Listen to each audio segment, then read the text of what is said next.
का स्वागत है आपके अपने चैनल स्वरान एकेडमी क्लासेस पर। यहाँ हम बात करेंगे अटल बिहारी वाजपेयी मेडिकल यूनिवर्सिटी उत्तर प्रदेश को लेकर। इसमें आपको अटल बिहारी वाजपेयी और उससे संबंधित जितने भी महाविद्यालय हैं उत्तर प्रदेश के, गवर्नमेंट के और प्राइवेट के, सभी इसी के अंतर्गत आते हैं। आप सभी लोगों ने फॉर्म भर रखा है, एडमिट कार्ड डाउनलोड कर लिया है, उसका प्रिंट आउट निकाल लिया है, कलर्ड प्रिंट आउट निकाल लिया है। अब एग्ज़ाम डेट है इसकी 4 जून। आप सभी को केंद्र भी पता चल गए हैं और क्या पहन कर जाना है उस पर भी हमने वीडियो ऑलरेडी अपलोड कर रखा है। अब आप यहाँ पर हम बात करेंगे, जब परीक्षा आप दे रहे होंगे तो आपको क्या करना है, कौन सी सावधानियाँ बरतनी हैं, इस मुद्दे पर बात करते हैं कि जो गाइडलाइन एग्ज़ामिनेशन को लेकर, जो एग्ज़ाम को लेकर गाइडलाइन दी गई है अटल बिहारी वाजपेयी मेडिकल यूनिवर्सिटी की तरफ से, उस पर्टिकुलर गाइडलाइन पर ही हम बात करेंगे इस पर्टिकुलर वीडियो में। अगर आप देख लेंगे तो जो थोड़े बहुत कन्फ्यूजन्स आपको होंगे वो ज़रूर दूर हो जाएंगे। आप देख सकते हैं ये इसका प्रोस्पेक्टस है और इसमें एग्ज़ामिनेशन को लेकर एक गाइडलाइन दी गई है। उस गाइडलाइन को आपको ध्यान रखना है।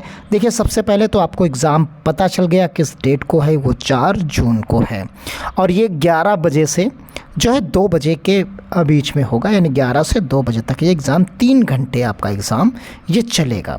3 घंटे का एग्ज़ाम है, यानी 180 मिनट आपको एग्ज़ाम देना है। और ये चीज़ आपके, और जो केंद्र है वो आपके एडमिट कार्ड पर मेंशन है, आपको वहीं सेंटर पर पहुंचना है। अब आ जाइए दूसरी बात, यहाँ पर मोड ऑफ जो है एग्जामिनेशन क्या रहेगा। ऑब्जेक्टिव टाइप के मल्टीपल चॉइस क्वेश्चन आएंगे और ये ऑफलाइन क्वेश्चन पेपर आएगा। आपको क्वेश्चन पेपर मिलेगा, OMR सीट मिलेगी और ब्लैक बॉल पॉइंट पेन आपको सेंटर पर ही दिया जाएगा। उसी बॉल पॉइंट पेन का आप इस्तेमाल करेंगे, आपको अपने पास से नहीं ले जाना है। यानी जो ब्लैक पेन का आप इस्तेमाल करेंगे, डॉट पेन का इस्तेमाल करेंगे, वो आपको वहीं सेंटर पर मिलेगा, आपके कक्ष में ही मिलेगा, आपको वहीं ले लेना है और उसी से आपको रफ वर्क करना है, उसी से गोले भरने हैं, उसी से OMR सीट को फिलअप करना है। सब कुछ उसी पेन से ही करना है, यानी आपको अपने पास से कोई भी पेन नहीं ले जाना है। अब इस पेपर में आपको 200 क्वेश्चंस मिलेंगे, 200 क्वेश्चंस मिलेंगे। इनको ध्यानपूर्वक पढ़ना है, ध्यानपूर्वक पढ़ना है। और इन्हीं क्वेश्चंस में जो है 5 सेक्शंस होते हैं, 5 सेक्शंस होंगे। तो सभी सेक्शंस में जो आपको हम बता दें 5 सेक्शंस होंगे इसमें। तो ये 5 सेक्शन में सब में 40-40 क्वेश्चंस आपको आएंगे। हर सेक्शन से 40 क्वेश्चंस आपको मिलेंगे। तो इस प्रकार ये 200 क्वेश्चन हो जाएंगे और पूर्णांक भी आपका 200 का ही होगा, यानी मार्क्स जो कैलकुलेट होंगे वो 200 से होंगे। यानी आप जितने भी मार्क्स लाएंगे वो 200 में ही कैलकुलेट किए जाएंगे। नेगेटिव मार्किंग नहीं है, इसलिए आपको कोई भी प्रश्न, आप समझ लीजिए, नेगेटिव मार्किंग नहीं है, इसलिए कोई भी प्रश्न जो है आपको नहीं छोड़ना है। यानी कोई भी प्रश्न नहीं छोड़ें, यानी सभी करके आए, नहीं छोड़ें। समझिए आप इस शब्द का, जो सेंटेंस का मतलब आप समझ लीजिए, नहीं छोड़ें। यानी आपको क्वेश्चन वो आता है या नहीं आता है, आपको सभी गोले भर देना है। यानी OMR सीट में अंत में आपको लगे कि अभी हमें, मान लीजिए आपको लगता है कि आपको 20 या 15 सवाल नहीं आते हैं आखिरी के, आपने बाकी तो सवाल कर लिए, लेकिन आपको लगा कि आपको 25 सवाल आते ही नहीं हैं उसमें से, जिनके बारे में आपको कोई आइडिया ही नहीं है।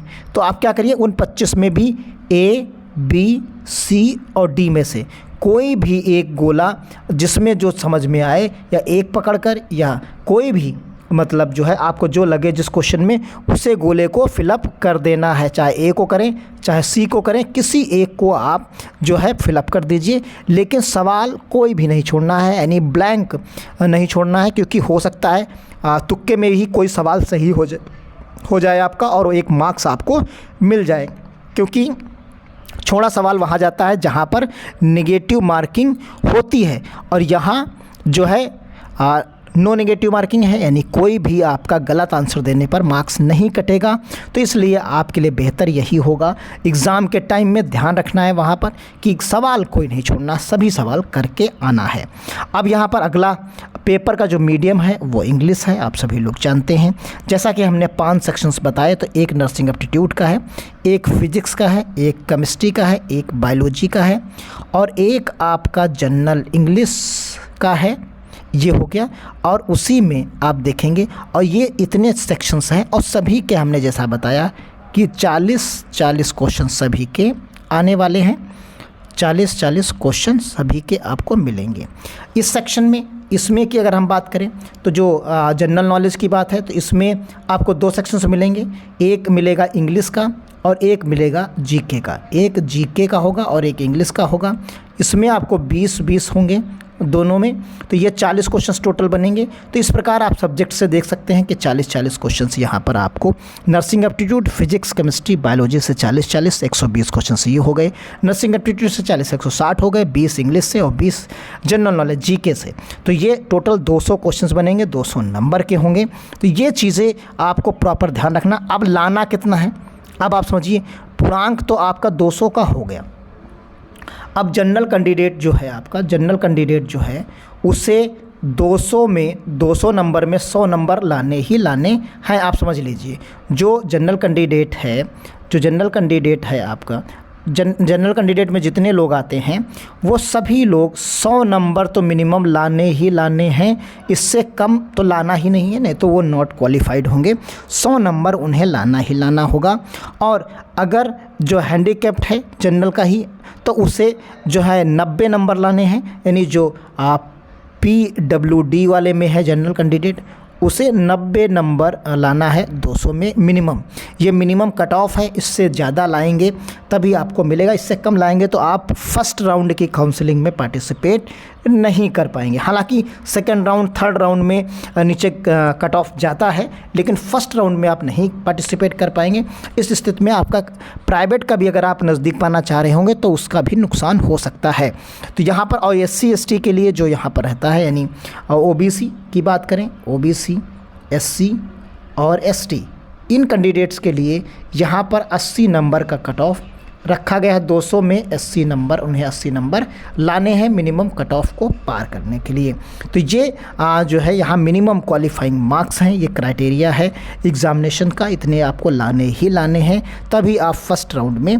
तो ये ध्यान आपको परीक्षा के टाइम में रखना है कि इस कट ऑफ को आप पार कर जाएँ, इससे कम नंबर आपके एग्ज़ाम में ना आए।